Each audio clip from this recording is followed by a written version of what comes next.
Buenas tardes para los que ya están conectados a través de este programa Tras los Pasos de Cristo.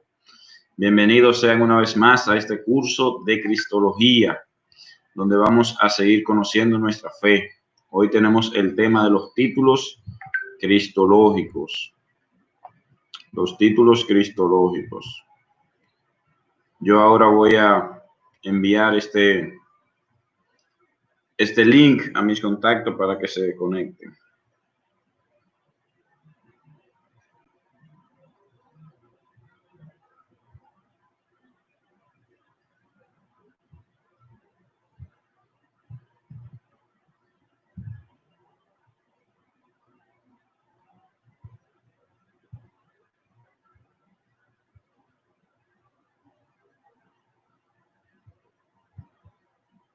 Ustedes pueden hacer lo mismo, señores. Pueden ir enviando este enlace, este link a los demás contactos que ustedes quieren que sigan esta transmisión, para que no se lo pierdan.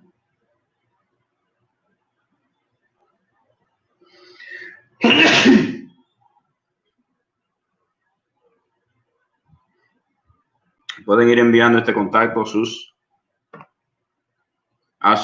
este link a sus contactos para que sigan esta transmisión. Así que ya lo saben, para que haya mayor cantidad de personas posible y que la clase se haga más divertida. Divertida. Lo estoy enviando a los grupos de mi parroquia, que siempre lo siguen.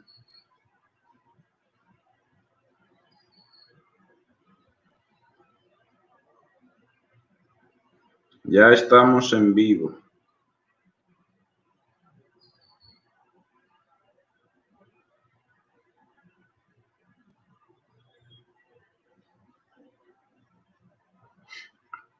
Muy bien, señores, tenemos a Roberto Zorrilla. Roberto Zorrilla es un aspirante al diaconado permanente y siempre nos acompaña. Saludos para él. Tenemos a Pilar Osuna, que también siempre se conecta. Miguel Mota, cariñosamente Chevín. Jacqueline de León, señores, nos sigue desde Nueva York. Ercilia Rodríguez también está conectada con nosotros. Genara Díaz García, Inés Feliu, Yocasta Peguero también está con nosotros. Ella es de la parroquia Jesús Buen Pastor. Mercedes Martes Fría, cariñosamente Juana, también nos sigue en esta transmisión. Vamos a dar un tiempito más para que se sigan conectando. Yo siempre, ustedes saben que tengo mi juguito aquí para refrescarme. Si se fijan, hoy me puse la camisa clerical por el calor, así que ustedes me perdonarán. Hay mucha gente, como dije el otro día, que se conectan pero no escriben y están ahí. Ahí está Dignora Alcalá, que se conecta pero no escribe.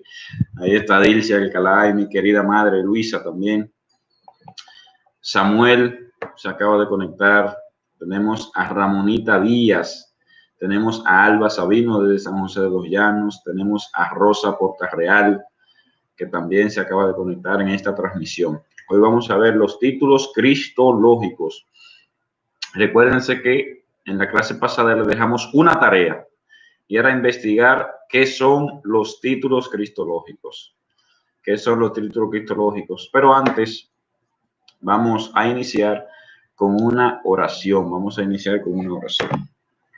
Los demás que se sigan conectando paulatinamente. En nombre del Padre, del Hijo y del Espíritu Santo. Amén. Señor Jesús, te damos gracias por este día. Gracias por tu amor, por tu misericordia, por tu perdón. Gracias porque nos permite, Señor Jesús, sacar este tiempo para poder conocer más tu palabra, para poder conocer más sobre ti. Y que este conocimiento sobre ti, Señor, nos ayude a amarte más y seguirte mejor. Ven, Espíritu Santo, llena los corazones de tus fieles. Enciende en ellos el fuego sagrado de tu amor. Envía tu Espíritu y todo será creado y se renovará la faz de la tierra. oh Dios, que has iluminado los corazones de tus fieles con la luz del Espíritu Santo. Haz que, guiado por ese mismo Espíritu, saboremos la dulzura del bien y gocemos siempre de su divino consuelo. Por Jesucristo nuestro Señor. Amén. En el nombre del Padre, del Hijo y del Espíritu Santo. Amén. También está con nosotros Jacqueline Ogando, que siempre sigue esta transmisión. Entonces, señores, vamos a ver, preguntas a flor de piedra. ¿Qué son los títulos cristológicos? No pregunté cuáles son los... ¿Qué es un título cristológico? ¿Qué es un título cristológico? Vamos a ver, ¿quién se atreve a romper el hielo? Un título cristológico, ¿qué es eso? ¿Qué es eso de título cristológico? En la investigación que ustedes hicieron, ¿qué pudieron encontrar? ¿Qué es un título cristológico? ¿Alguien me puede decir brevemente? Vamos a participar.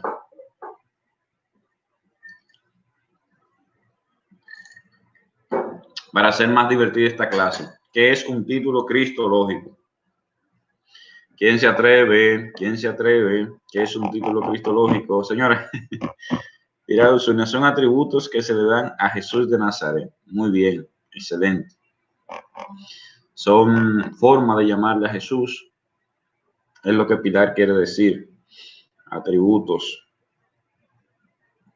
Muy bien. ¿Quién más se atreve?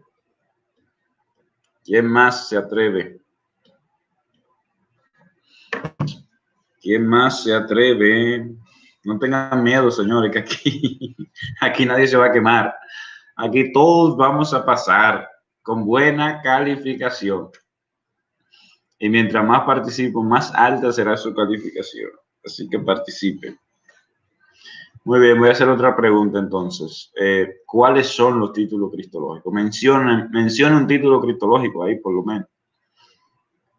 Vamos a ver, mencionen algunos de los títulos cristológicos que ustedes conocen o que pudieron investigar. ¿Cuáles son los títulos cristológicos? Menciónenme uno. Mencionen un título cristológico, por favor.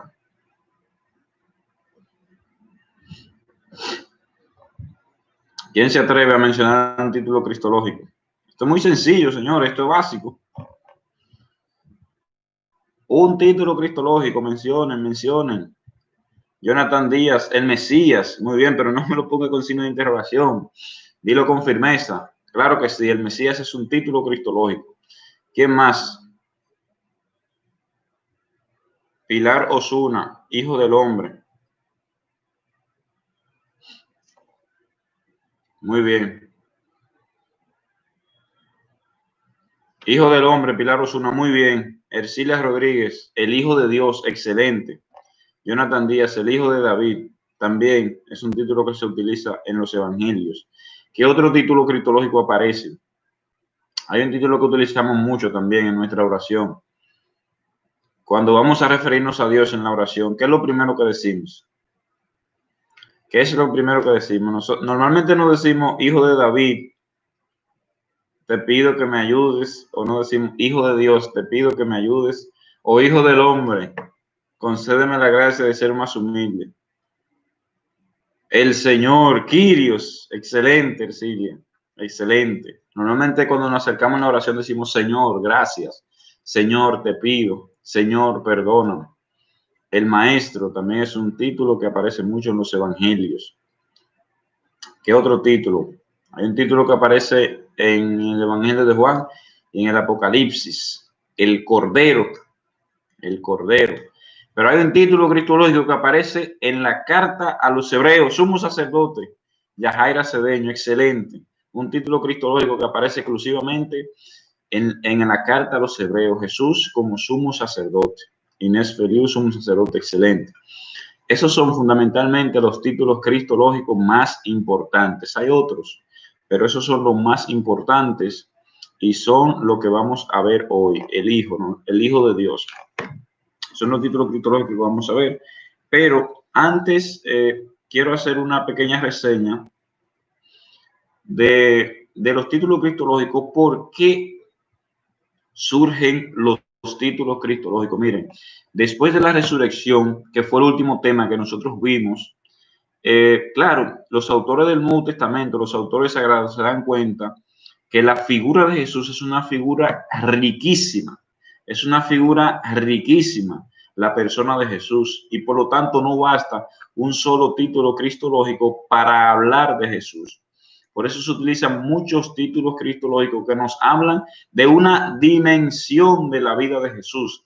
Nos vamos a dar cuenta que cada título cristológico subraya una dimensión de la persona de Jesús. Por ejemplo, el título Jesús sacerdote, sumo sacerdote, subraya esa dimensión de Jesús que se entrega, de ese Jesús que se sacrifica, de ese Jesús que da la vida. Pero el título Señor subraya, por ejemplo, esa dimensión de Jesús que reina, de ese Jesús que tiene poder, de ese Jesús que está a la derecha del Padre. El título Hijo de Dios, por ejemplo, subraya esa dimensión de filiación divina, esa condición de ser también Dios, de la misma categoría del Padre. Por lo tanto, cada título cristológico lo que subraya es una dimensión de la persona de Jesús. No podemos ver los títulos aislados. Ningún título aislado da cuenta de la persona de Jesús. Es decir, no podemos decir que Jesús es el Señor simplemente, y punto. Sí, Él es el Señor, pero también es sumo sacerdote, también es el Hijo de Dios, también es el Cordero de Dios. Es decir, todos los títulos cristológicos en su conjunto nos dan cuenta de quién es la persona de Jesús. Y ningún título cristológico agota la riqueza de Jesús. En el fondo lo que nos habla esto de la riqueza de este personaje que nosotros estamos estudiando, los títulos cristológicos. Y después de la resurrección de Jesús estallan un sinnúmero de títulos cristológicos que van a darnos cuenta de quién es Jesús. ¿Quién es Jesús? En el fondo los títulos cristológicos lo que nos dicen es quién es Jesús. Jesús es el sumo sacerdote que da la vida, que se entrega. Jesús es el Cordero de Dios que muere por nosotros. Jesús también es Hijo de Dios. Jesús es el Mesías. Jesús es el Señor. Sí, todos los títulos lo que nos dicen es, en resumidas cuentas, quién es Jesús. Y todos estos títulos cristológicos están en los evangelios. Lo que pasa es que a veces lo pasamos por alto y no nos detenemos en ellos. Pero estas clases son para eso, para detenernos en estos títulos cristológicos. Está con nosotros conectada Francia Beato, desde Santo Domingo. Saludos especiales para Francia Beato. Entonces, el primer título que nos encontramos en los evangelios es el nombre de Jesús. Jesús, simplemente Jesús. Jesús es, claro, viene del hebreo, Yeshua. En español sería Josué, y lo que significa es Dios salva. Jesús, el nombre de Jesús significa Dios salva. Y aparece en dos ocasiones, por ejemplo, en Lucas 1:31. Lucas 1:31, donde el ángel le dice a María que él se llamará Jesús. Y en Mateo 1:21, el ángel que se le aparece a José le dice, tú le pondrás por nombre Jesús, porque él salvará a su pueblo de los pecados. Mateo 1:21. Tú le pondrás por nombre Jesús, porque él salvará a su pueblo de los pecados. Es decir, la misión de Jesús es salvar al pueblo de los pecados. Normalmente los judíos no ponían los nombres así por así, sino que cada nombre para un judío expresa la misión de la persona a que le pusieron ese nombre. Por eso constantemente vemos que cuando Dios elige a una persona se le cambia el nombre. Tú te llamarás ahora Cefas, de Pedro Cefas, piedra. Es decir, cuando Dios elige a una persona le cambia el nombre porque el nombre va haciendo alusión a su misión. Entonces, el nombre de Jesús que va acorde con su misión es Dios salva. Jesús significa Dios salva. Y el texto que lo sustenta fundamentalmente es Mateo 1:21. Dios salva. Dice Roberto Zorrilla que hay otro título que es el Emmanuel. Efectivamente, hay un título cristológico que es Emmanuel, que aparece ya en Isaías 7:14. miren, la Virgen está encinta y da a luz un hijo, le pondrán por nombre Emmanuel, que significa Dios con nosotros. Y luego se repite también en el Evangelio de Lucas. También es un título cristológico. Entonces, primer título, el nombre de Jesús. Jesús como tal significa Dios salva y aparece en Mateo 1:21. Otro título cristológico que es de mucha importancia para la cristología y que ya de alguna manera nosotros lo hemos venido viendo es Jesús como el Mesías. El Mesías. Mesías es una palabra en arameo que significa ungido. Es una palabra que viene del arameo y significa ungido. Y en el griego, la palabra que se utiliza es Christos, Cristo. Ungido significa Cristo en griego, Christos, y ahí se traduce al español como Cristo. Y en arameo es Mesías. Es decir, es el mismo título cristológico. Decir Mesías y decir Cristo es lo mismo. Lo único que Mesías está en arameo y Christos está en griego. Entonces, este título es tan importante, que pasó a formar parte del nombre de Jesús. ¿Cómo le llamamos a Jesús? ¿Cómo le llamamos a Jesús? Uniendo este título cristológico del Mesías. ¿Quién me lo dice? Uniendo el título del Mesías, pero en griego. Si lo formamos Jesús y este otro título cristológico que hablamos hoy, si lo formamos los dos, ¿cómo viene quedando? ¿Quién me dice?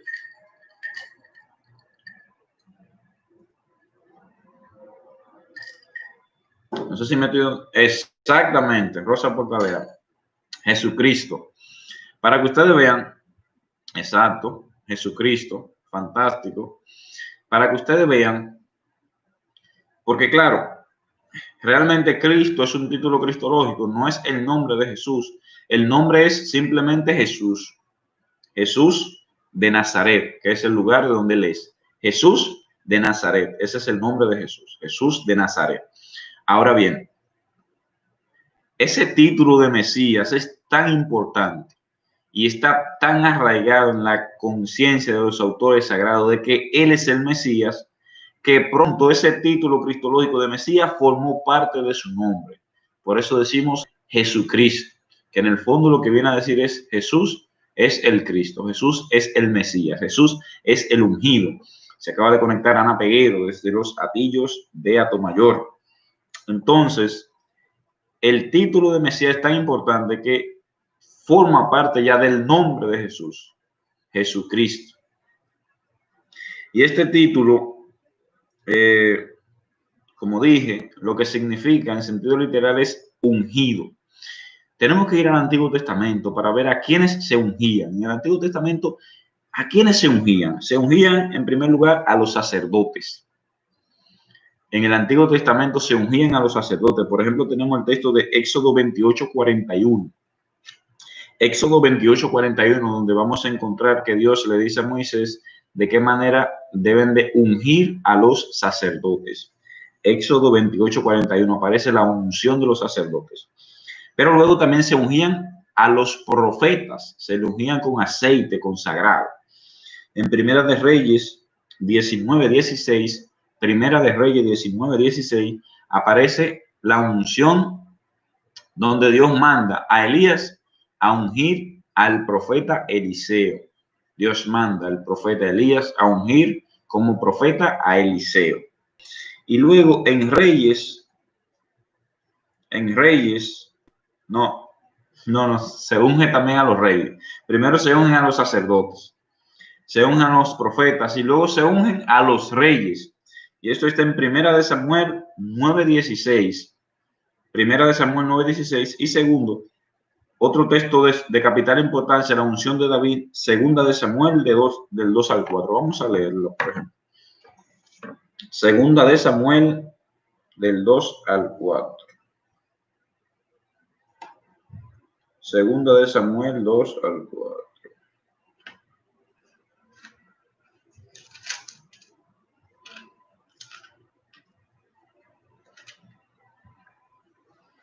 Segundo de Samuel 2 al 4.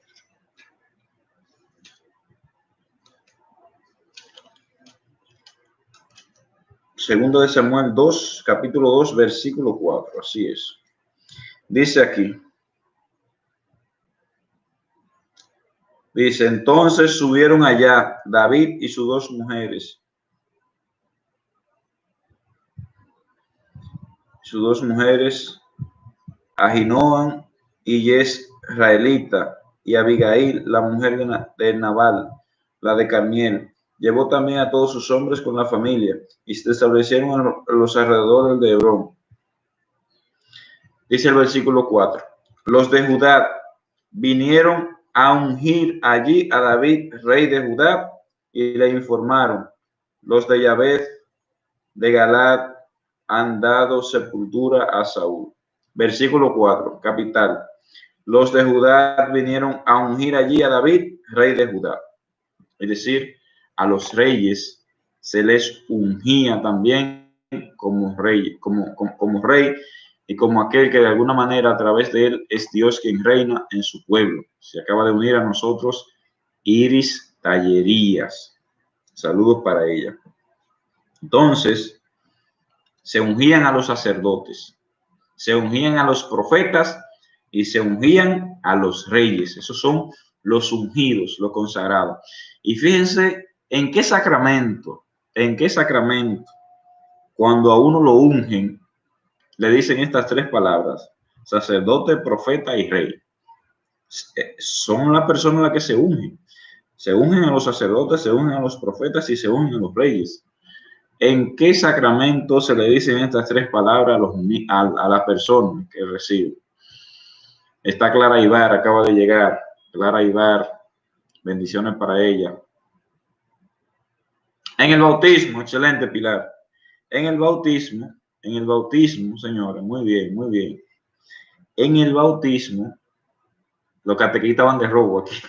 En el bautismo, cuando se le bautiza al niño, también se le unge y se le dice, tú eres sacerdote, tú eres profeta, rey. Tú eres rey, porque son las tres figuras que en el Antiguo Testamento se le ungían, porque se unge aquel que va a tener una misión especial de parte de Dios. Por ejemplo, a mí me ungieron también con aceite, a mí me ungieron en la cabeza y en las manos, me ungieron, me consagraron. Entonces, ahora vamos a dar el salto al Nuevo Testamento, Pero antes de dar el salto al Nuevo Testamento, hay algo importante que hay que decir. Miren, se ungían a los sacerdotes, a los profetas y a los reyes, pero pronto esto en los textos bíblicos del Antiguo Testamento destacaban y resaltaban más la unción de los reyes. La unción de los reyes, sobre todo de la dinastía de David, fue lo que más fue tomando cuerpo en el tema de la unción. Es decir, no tanto se resaltaba en los textos la unción de los sacerdotes, ni se resaltaba tanto la unción de los profetas, sino la unción del rey. Era lo que más se resaltaba en el Antiguo Testamento y sobre todo el reinado de la dinastía de David. De ahí entonces va a surgir, importante, capital, de ahí entonces va a surgir que viene un Mesías que va a ser el ungido, y viene de la dinastía de David. Recuerden la primera clase, el Mesías tiene que venir de la dinastía de David, y es por esto, porque se empezó a resaltar la unción de los reyes sobre todo. Entonces, cuando empezó esa expectativa mesiánica en el exilio, claro, el ungido que tiene que venir de la dinastía de David, porque es la unción de los reyes lo que más se destaca. Entonces, desde ahí empezaron a haber varias expectativas mesiánicas. El Mesías tiene que ser un ungido que venga de la dinastía de David, es decir, el Mesías tiene que ser un rey que venga a implantar la justicia, que venga a implantar el derecho, que venga a liberarnos del Imperio Romano y que venga a poner orden aquí en el pueblo de Israel. Había otra expectativa mesiánica que era la de un intérprete de la ley. Es decir, el Mesías es el que viene a interpretar la ley, a decirnos qué es lo que hay que hacer para salvarnos.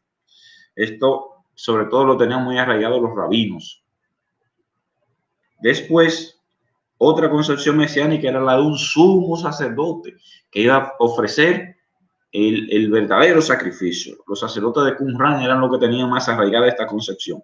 Pero había otra concepción que está ahí, aparece en el libro de Isaías, que no tanto la tenían, y es con la que mayormente Jesús se identifica, y es con la del siervo sufriente de Yahvé, que aparece en Isaías 52-53. ¿Por qué les menciono esta concepción mesiánica? Porque miren, Jesús nunca se identificó con ninguna de ellas. Es decir, Jesús no lo podía encasillar en ninguna concepción mesiánica. Por ejemplo, intérprete de la ley. Jesús se saltaba la ley del sábado, por ejemplo, y decía que él era la plenitud de la ley. Entonces ya, ¿qué van a decir los rabinos? Bueno, este no es el Mesías, porque el Mesías tiene que ser un intérprete de la ley. Por ejemplo, los de Qumran, que decían que el Mesías tenía que ser un sumo sacerdote. Claro, cuando ven la persona de Jesús dicen, este no es el Mesías. ¿Por qué? Porque Jesús nunca se identifica como sacerdote y nunca fue al templo a ofrecer ningún sacrificio.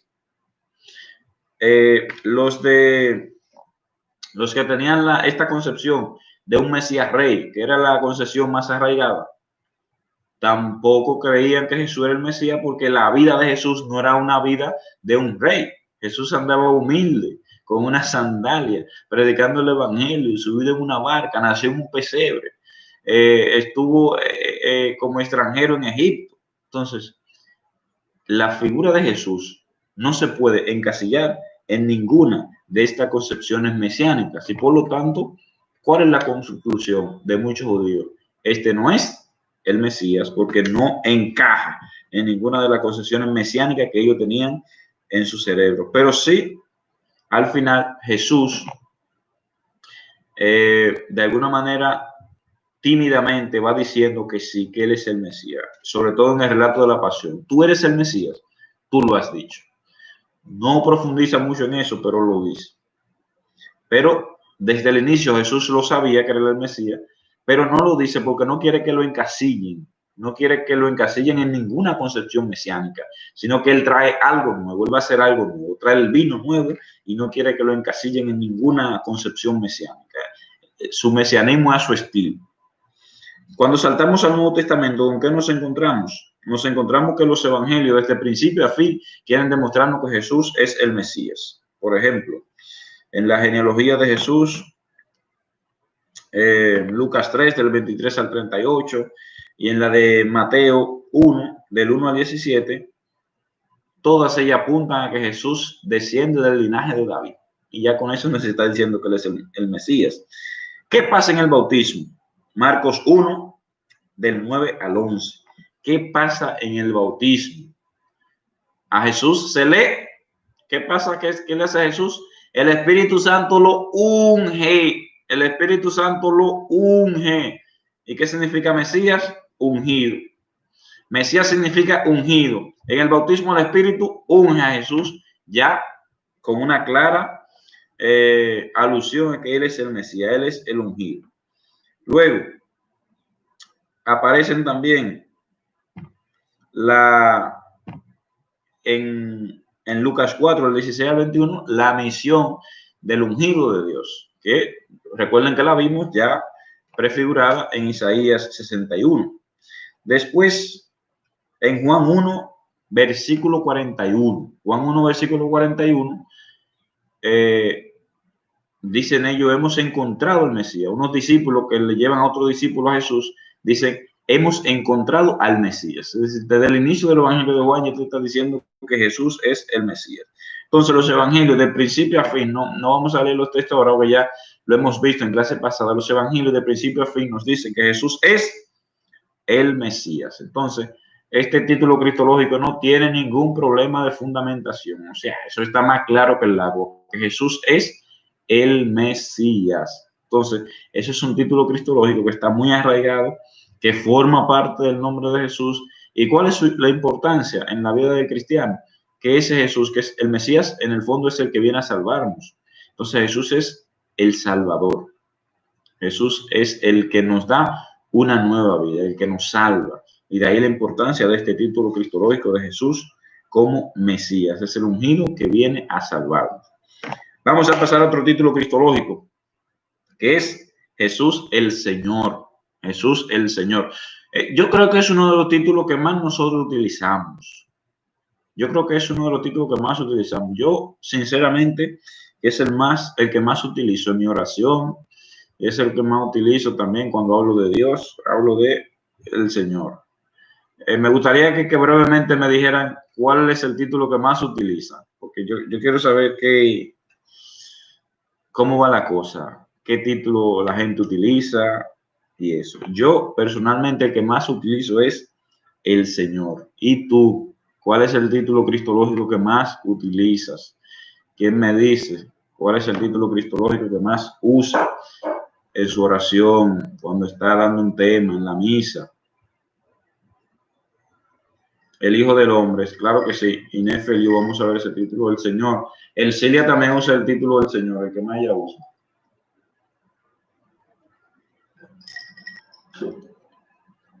Iris Tallería usa el Padre. Iris, yo tengo que aclarar eso. Samuel utiliza el Señor, Lucía Ávila Jesús y el Señor. Sonia Mercedes utiliza el Señor, Jonathan Díaz también el Señor.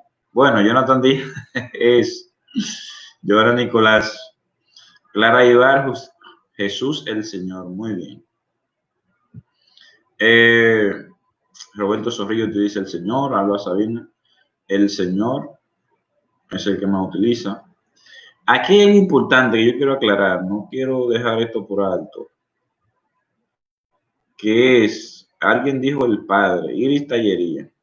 Es decir, hay que tener las cosas bien claras. O sea, si nosotros vamos a hacer una oración al Padre, uno dice Padre. Pero si nuestra oración va dirigida al Hijo, a Jesús, no es correcto decirle Padre, porque el Padre es Dios, el Padre. Jesucristo también es Dios, pero es el Hijo. Y el Espíritu es de alguna manera la tercera persona de la Trinidad, el amor entre el Padre y el Hijo. Entonces, hay que tener la cosa bien diferenciada. Si mi oración va a dirigir al Padre, yo digo Padre. Si va a dirigir a Jesucristo, yo digo Hijo. Entonces, si yo va a dirigir a Jesucristo, no es bueno decir Padre. Eso debe de estar también claro. Llegó Zoila de Santo Domingo, catequista también allá en la Arquidiócesis de Santo Domingo. Seguimos. El título Jesús el Señor es uno de los que más se utiliza. Entonces, Señor en griego se dice Kyrios, que ya lo resaltó ahí, lo resaltó mi querida amiga.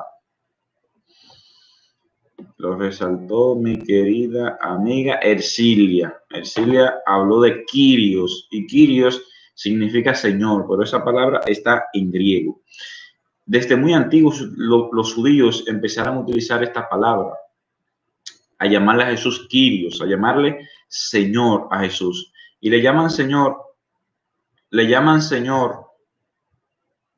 porque en un contexto litúrgico, con las celebraciones litúrgicas primitivas, es donde primero empiezan a llamarle Señor a Jesús. Él utiliza como una palabra, Maranatá. Saben que en Navidad, o sobre todo en Adviento, nosotros utilizamos esa palabra, Maranatá. ¿Qué significa Maranatá?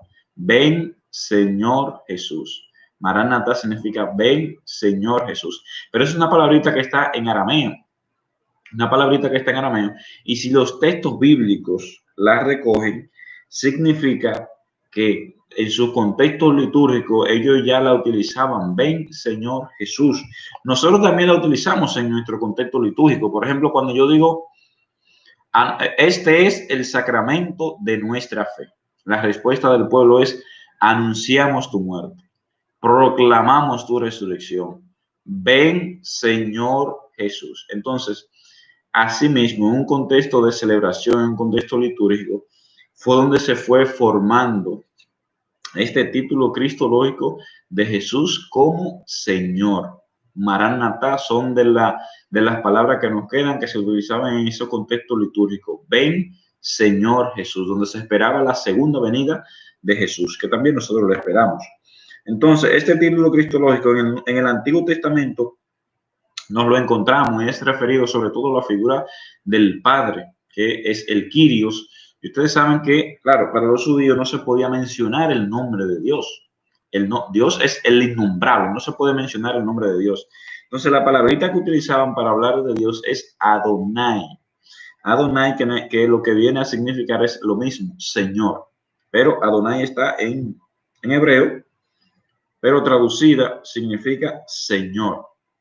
Significa Señor. Y así se le habla, se le llama al Padre, Señor. Porque ahí lo que estaba el tetragrama, que no se puede pronunciar porque Dios es el innombrable. Entonces no se puede mencionar el nombre de Dios. Entonces se le dice el Adonai, el Señor. Y claro, todo esto, de alguna manera, va fraguándose en todo el inicio del cristianismo. Primero en un contexto litúrgico, pero luego los evangelios también los recogen. Los evangelios recogen de principio a fin que Jesús es el Señor. Por ejemplo, en Lucas 1:43, que ya ese texto es muy conocido y lo hemos visto. Cuando María visita a su prima Isabel, ¿qué dice Isabel? ¿Quién soy yo para que me visite la madre de mi Señor? ¿Quién soy yo para que me visite la madre de mi Señor? Y ahí aparece ese título de Jesús como Señor. Luego en Juan 20:28. Juan 20:28. Ver que no está aquí, ver que siempre va poniendo los textos ahí en los comentarios. Entonces, pero bueno, usted lo va a anotar. Juan 20:28, donde se le aparece Jesús a los discípulos ya con Tomás ahí. Y Tomás, ante esa propuesta de Jesús de que ven, mete tu mano en mi costado y en mis llagas, y no sea incrédulo, sino creyente. ¿Qué dice Tomás? Tomás lo que dice es, Señor mío y Dios mío. Ya aparece el título aquí de Señor. Señor mío y Dios mío. Y luego el título de Señor también nosotros lo vamos viendo poco a poco de manera indirecta en la actuación de Jesús. En la actuación de Jesús, en su predicación, Él nos va diciendo que Él es el Señor, porque Señor significa alguien que tiene autoridad sobre alguien, sobre algo. Es una persona que habla y que tiene autoridad. Y por ejemplo, cuando Jesús habla sobre una persona que tiene un espíritu inmundo y le dice, espíritu inmundo, sal de él. Y ese espíritu sale. Ahí se está mostrando que Jesús es el Señor, el que tiene autoridad. Luego cuando va en la barca con los discípulos y le dice al viento que se calme, ¿el viento qué hace? Se calma el viento, porque Jesús es el Señor. Cuando Jesús llama a los discípulos, por ejemplo, en esa llamada que le hace a Mateo, Jesús no le da mucha explicación ni nada. Jesús simplemente lo mira y le dice, sígueme. Y punto, sígueme. Y Mateo viene y lo sigue.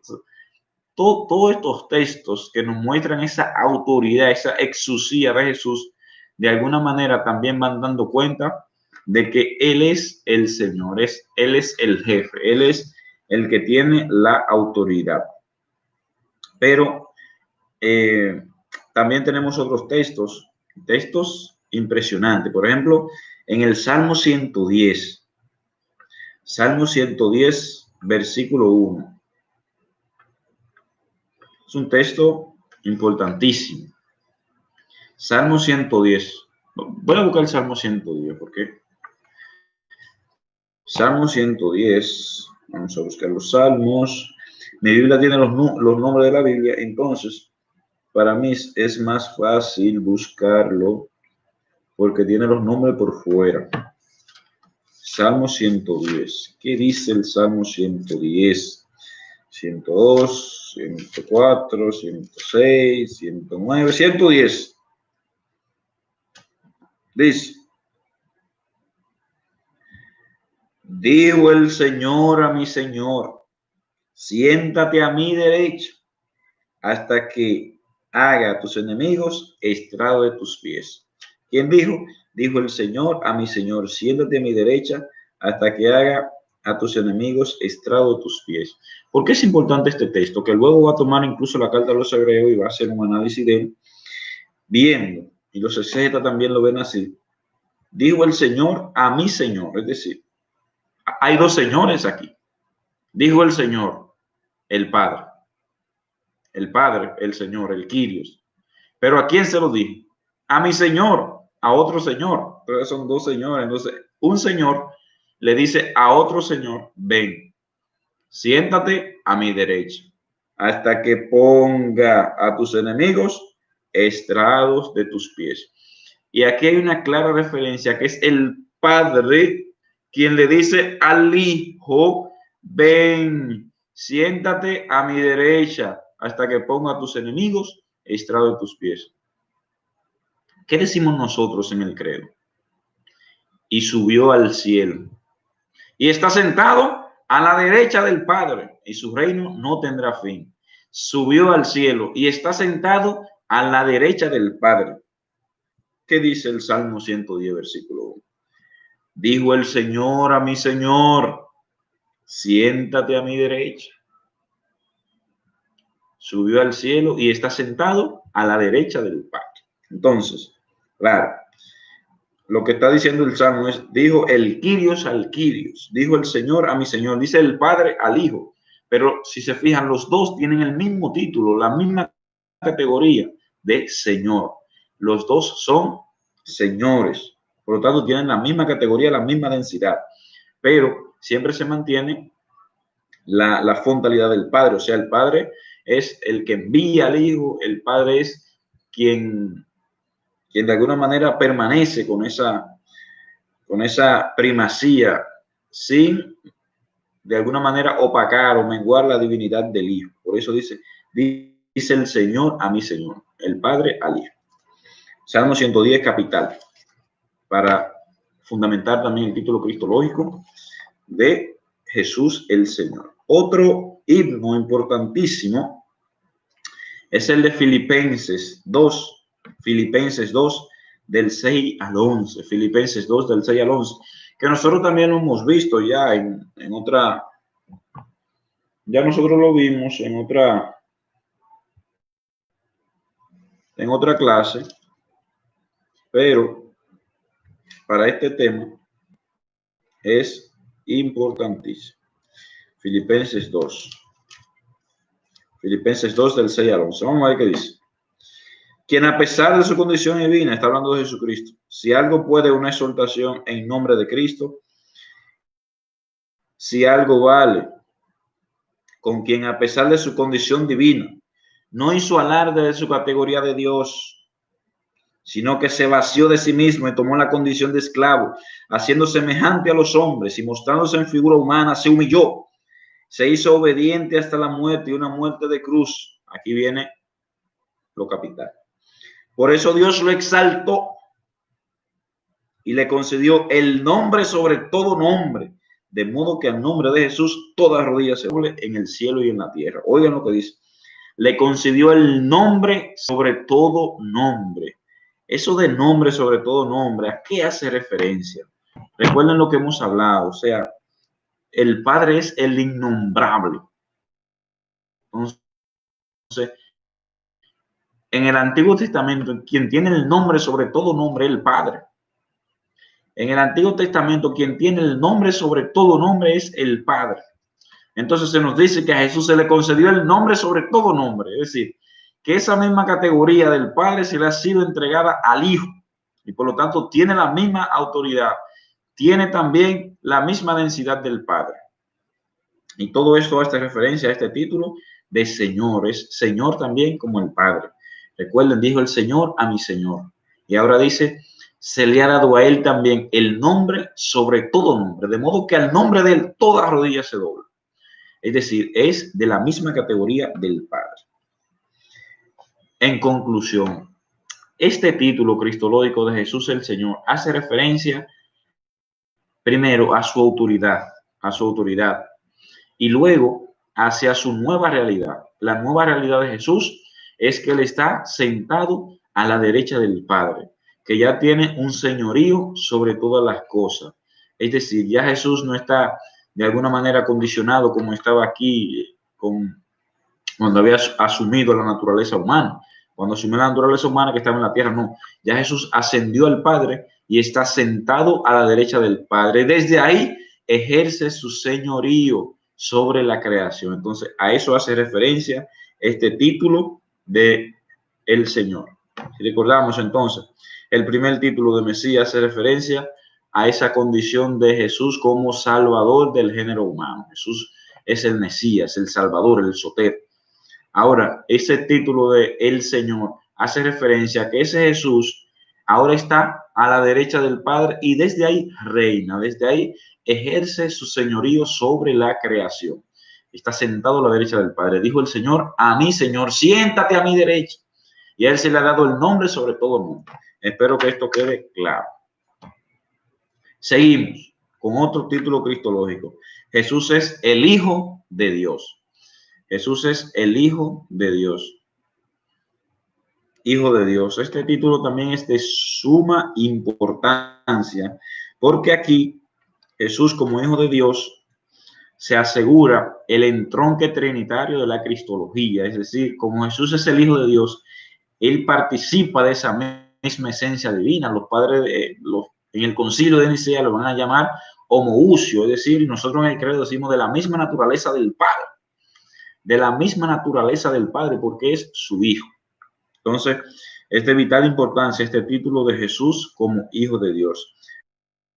Asegura primero el entronque trinitario. Jesús está entroncado con el Padre, es de la misma naturaleza del Padre. Segundo, nos asegura la salvación, la soteriología. Si Jesús es Dios, nos puede salvar. Si Jesús no es Dios, entonces no nos puede salvar. Entonces lo que asegura su divinidad es su filiación divina. Y luego también, ahí ese título también asegura la preexistencia de Jesús, de que Jesús existía desde antes de todos los siglos, como lo decimos en el credo. Solamente esto puede pasar si Él es Hijo de Dios. Pero recordemos que Jesús es Hijo de Dios, pero no podemos entender la palabra hijo con nuestros esquemas limitados de que tú eres el padre de fulanito y por lo tanto lo en... ¿Hay problema con la conexión? ¿Hay problema con la conexión? ¿Está todo bien? Yo espero que esté todo bien. Repito la idea. No podemos entender a Jesús como Hijo de Dios. No podemos entender a Jesús como Hijo de Dios como nosotros vemos a nuestros hijos. Que nosotros usted engendró a su hijo. No lo podemos ver así, sino que es verdad que el Padre engendró al Hijo, pero no en el tiempo, sino que es una generación eterna. ¿Qué quiere decir en el fondo? Que el Padre siempre ha sido Padre y el Hijo siempre ha sido Hijo. No hubo un momento en que el Padre no fue Padre y no hubo un momento en que el Hijo no fue Hijo. Pero bueno, ese tema después lo vamos a ver más desarrollado cuando entremos en la parte de los concilios y en los dogmas. Eso fue un paréntesis. Seguimos.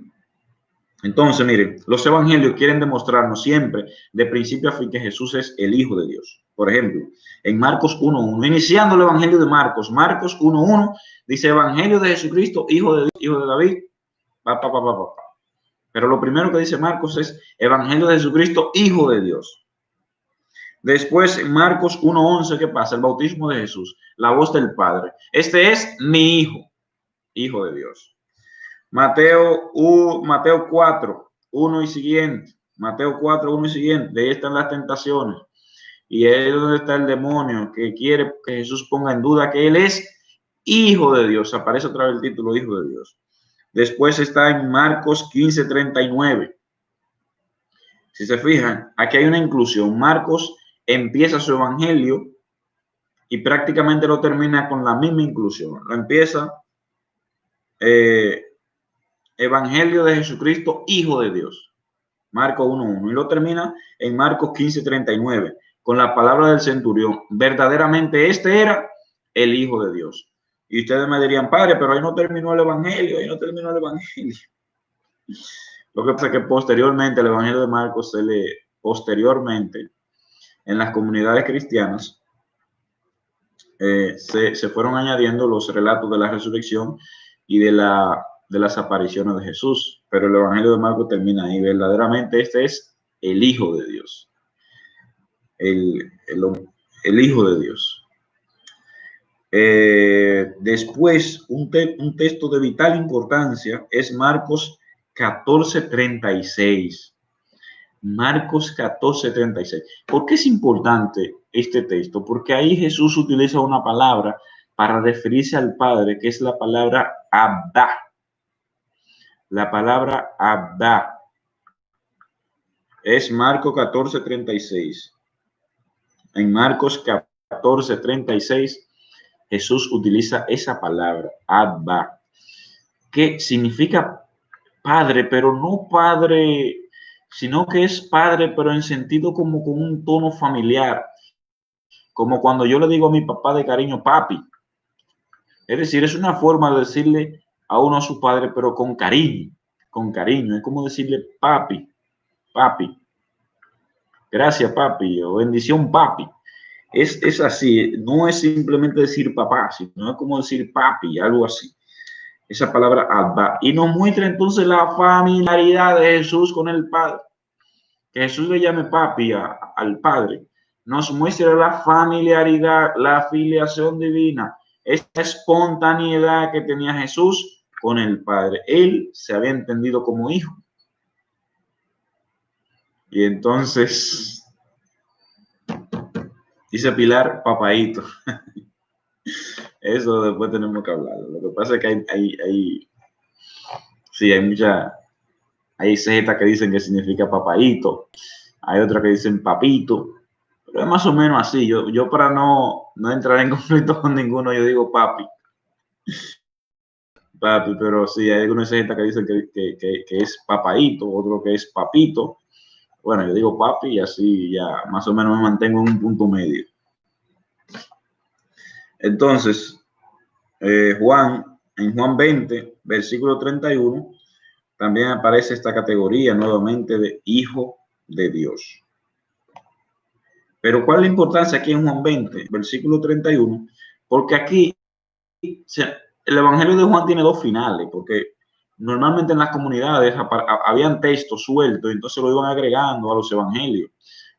Esto fue antes de que se conformaran. Por ejemplo, en Juan 20:31, ahí aparece un primer final del Evangelio de Juan. Entonces Juan termina diciendo, mira, todas estas cosas nosotros lo escribimos con un solo objetivo, de que ustedes crean de que Jesucristo es el Hijo de Dios y creyendo en esta gran verdad tengan vida y vida en abundancia y se salven. Es decir, que en el fondo el final del Evangelio es que se crea que Jesucristo es el Hijo de Dios.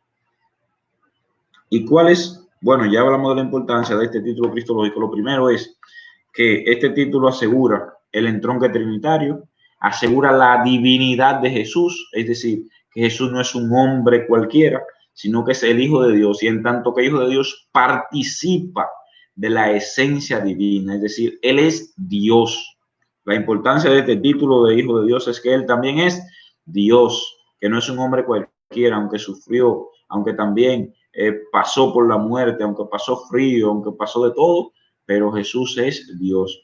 Y esto lo asegura este título cristológico, nos asegura el entronque trinitario, también la salvación. Si no es Dios, no lo puede salvar. ¿Por qué?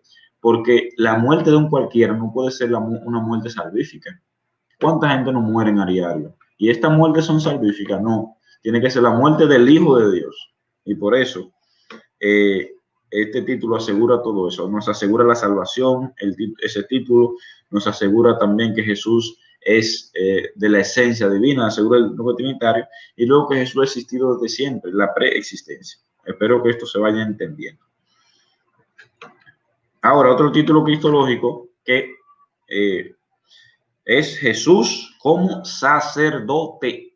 Jesús como sacerdote. Y este título cristológico apunta a Jesús como mediador. El sacerdote, si lo buscamos desde el Antiguo Testamento, es el que hace de pontífice entre Dios y los hombres. Todo el tema de los sacrificios es eso.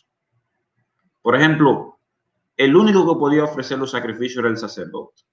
Y las personas iban al templo y era para que el sacerdote ofreciera el sacrificio y que Dios le perdonara los pecados. Y luego también si iban a hacer una ofrenda de los primeros frutos de su cosecha, tenían que llevarla al templo, pero al sacerdote, porque el sacerdote era el que hace de pontífice, de mediador entre Dios y los hombres. Entonces, ese título de Jesús como sacerdote es que él hace esto mismo, es el puente entre el Padre y los seres humanos, es el que nos vuelve otra vez a la comunión con el Padre. Recordemos que el pecado es una ruptura El pecado es ruptura de la comunión con Dios. Entonces el Hijo, como es puente, como es mediador, es el que hace posible otra vez que se reanude esta comunión entre el Padre, el Creador, y su criatura. Por eso a eso hace referencia el título de sacerdote, pero también hace referencia a que Él se ha entregado, Él se ha sacrificado por nosotros, sacerdote. Claro, si nosotros vamos a los evangelios a buscar el título de Jesús como sacerdote, ¿ustedes creen que lo vamos a encontrar? ¿Quién me dice? Lo podemos encontrar en los evangelios, este título. ¿Alguien tiene una cita donde podemos encontrar que Jesús es sacerdote? En los evangelios. En los evangelios encontramos alguna cita que diga que Jesús es sacerdote o que él mismo diga que él es sacerdote. Eso lo podemos encontrar. ¿Quién me dice en qué cita?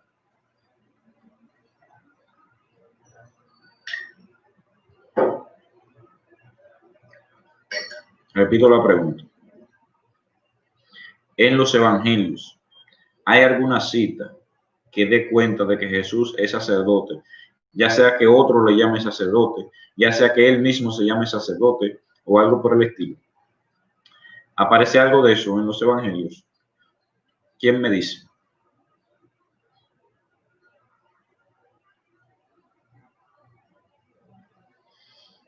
Tarararán, tarararán. Bueno, se han quedado mudos.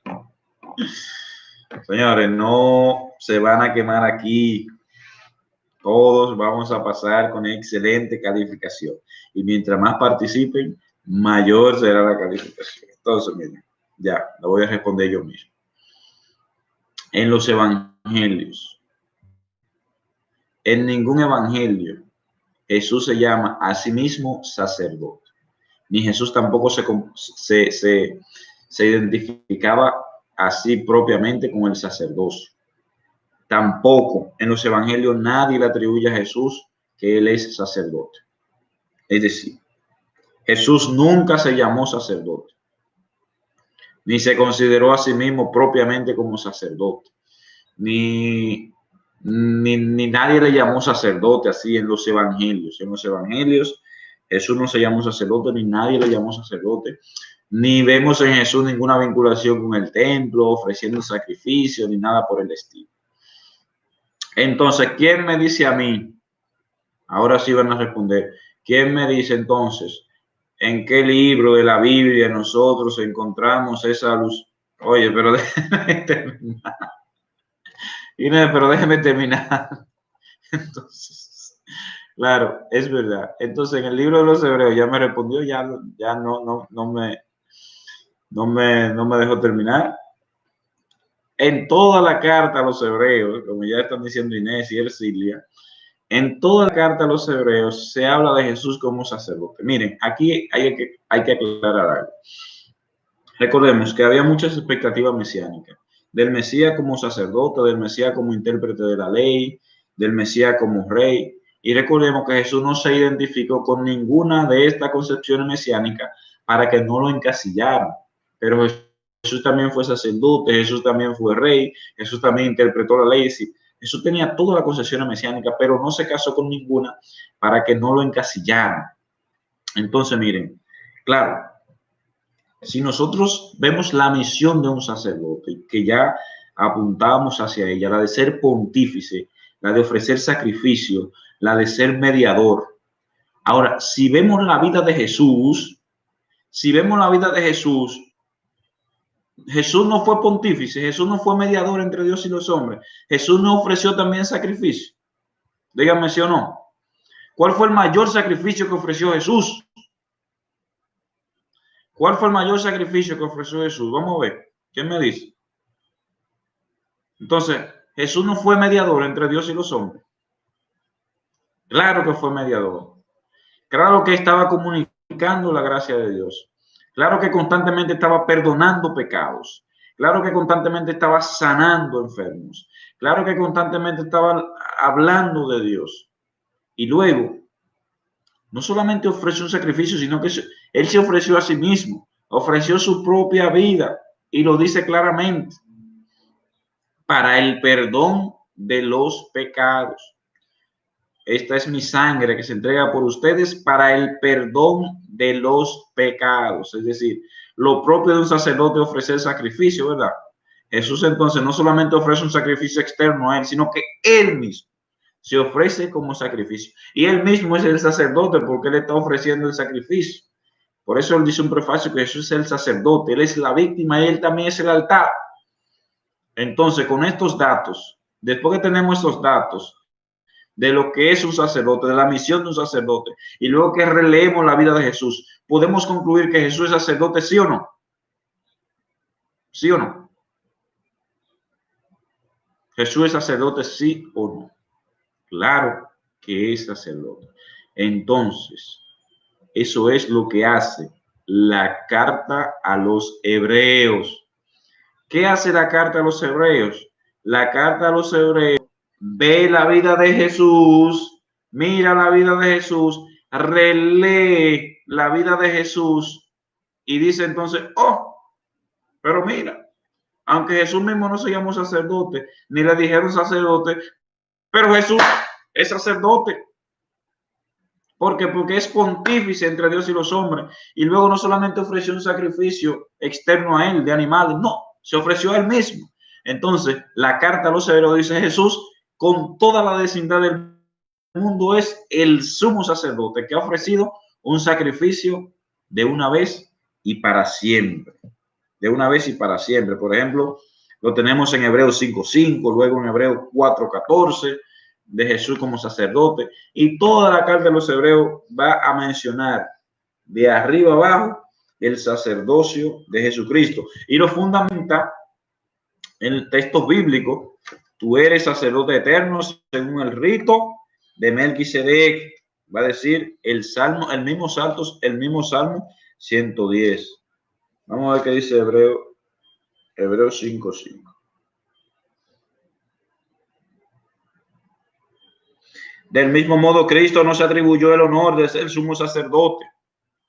Jesucristo no se atribuyó eso de ser sacerdote. Él mismo, es decir, no se lo atribuyó. Sino que lo recibió del que le dijo. Oigan, ¿quién le dijo a Jesús que era sacerdote? Tú eres mi hijo. Yo te he engendrado hoy. Eso lo dice en un salmo. Y en otro pasaje dice, tú eres sacerdote eterno, según el rito de Melquisedec. Estoy leyendo en Hebreos 5:5 y siguientes. Es decir, el sacerdocio de Jesucristo es a imagen del sacerdocio de Melquisedec. Recordemos esa figura de Melquisedec que nosotros vimos ya en el Antiguo Testamento, en el libro de Génesis.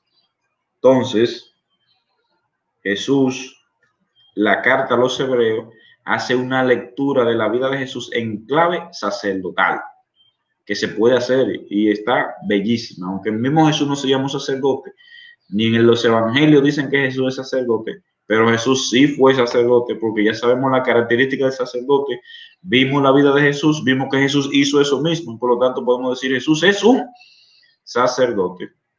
Por ejemplo, a mí hay muchas personas que dicen que yo soy un maestro, un profesor. Yo soy un maestro y el día del maestro mucha gente me felicitó. Padre Ricardo, felicidades. Y en los grupos de mi parroquia, padre, felicidades al padre Ricardo también.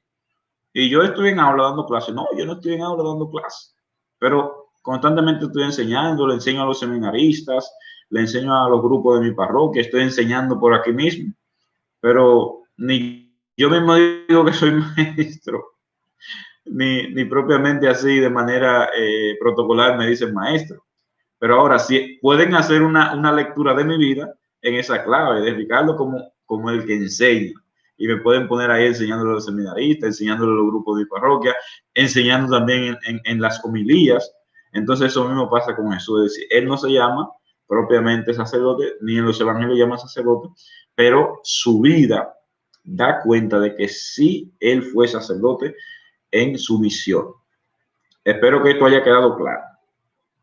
Otro título, Cordero de Dios. Cordero de Dios. ¿A qué hace referencia el Cordero? El Cordero es lo que se ofrece en el sacrificio. El Cordero es lo que se ofrece en el sacrificio. Y el autor que le gusta utilizar este título cristológico es San Juan. San Juan es el único que utiliza este título y es el que le gusta mencionarlo. Por ejemplo, en Juan 1:29, dice San Juan Bautista cuando ve a Jesús: he ahí el Cordero de Dios. Está utilizando esta palabra del Cordero. Y luego va siempre haciendo alusión a Jesús como el Cordero, aunque él no lo diga directamente. Por ejemplo, ya lo he mencionado en un tema, pero lo resalto nuevamente. Jesús, en el Evangelio de Juan, muere de manera diferente a los sinópticos. Entonces, para el evangelista Juan, Jesús muere a las 3 de la tarde, es decir, a la misma hora en que los judíos sacrifican los corderos en el templo para comérselo en la Pascua. ¿Y qué significa que Jesús muera a la misma hora en que sacrificaban a los corderos para comer en la Pascua?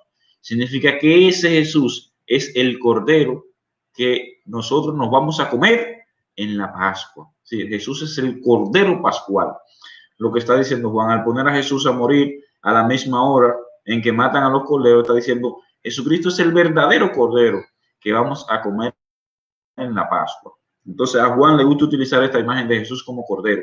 Y luego lo va a repetir en Apocalipsis. Apocalipsis capítulo 5, versículos 12 y siguiente. Apocalipsis capítulo 5, de los versículos 12 y siguiente. Ahí nos vamos a encontrar también al cordero. Dice Juan: vi un cordero. Nadie era capaz de abrir el libro y romper los 7 sellos. Dice Juan: nadie era capaz, hasta que apareció un cordero. Vi un cordero que estaba degollado porque había muerto, pero de pie, resucitado. Vi un cordero. Y ese cordero sí fue capaz de abrir el libro y romper los 7 sellos. Entonces, la alusión al cordero. Y al final del Apocalipsis aparece la boda del cordero. Las bodas del cordero. Boda del cordero. Haciendo siempre esta alusión a Jesús como el cordero de Dios. Entonces Jesús es el cordero y a través del cual se ofrece el sacrificio y se nos da la salvación. Fíjense que también este título nosotros lo utilizamos mucho en la liturgia. Utilizamos este título mucho en la liturgia. Antes de la comunión se canta el Cordero. Cordero de Dios que quitas el pecado del mundo, ten piedad de nosotros. Cordero de Dios que quitas el pecado del mundo, ten piedad de nosotros. Cordero de Dios que quitas el pecado del mundo, danos la paz. Y después dice el sacerdote: este es el Cordero de Dios. Que en la misa también se resalta mucho este título de Cordero de Dios y hace alusión al sacrificio de Jesús en la cruz por nosotros. El cordero es lo que se sacrifica para el perdón, es decir, sobre el cordero se descarga toda la culpa y cuando el cordero muere, entonces queda perdonado el pecado de aquel que ha entregado el cordero. Es decir, yo he pecado, voy con mi cordero, el sacerdote hace una oración, se descarga mi pecado sobre el cordero y cuando el cordero muere, yo quedo liberado. Entonces nos rescata, rompe toda cadena, rompe todo pecado y rompe toda esclavitud. De ahí también viene la alusión a la sangre del cordero, es decir, estamos sellados con la sangre de Jesucristo.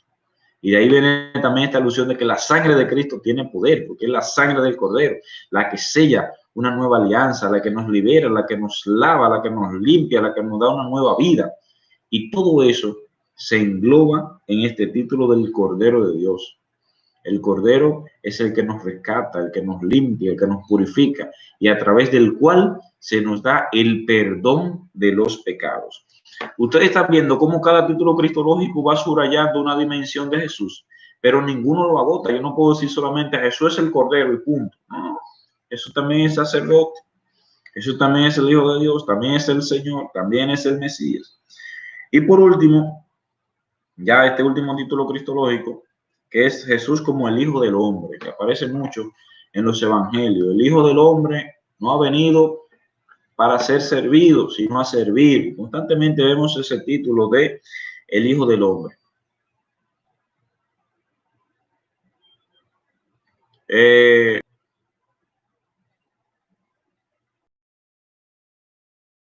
Ya.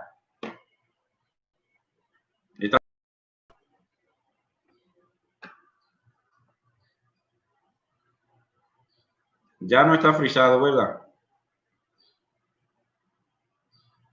Se escucha nítido ya. Ok, dice Pilar que ya está bien. Muy bien. El último título cristológico, ya vamos a terminar, señores, para que el internet no nos haga una mala jugada. El último título cristológico que vamos a ver es el del Hijo del Hombre. Este título cristológico Jesús lo utiliza mucho en los evangelios porque hace referencia a dos elementos. Lo primero es que es un hombre normal, un hombre común y corriente, el Hijo del Hombre, es decir, un hombre igual que ustedes. Pero luego también tiene otro sentido, que es un sentido escatológico. Es decir, tiene dos sentidos. Un sentido de ser una persona normal, es decir, yo soy un hombre como usted, el Hijo del Hombre, es decir, el Hijo del Hombre que es un hombre como ustedes, pero después también tiene otro significado,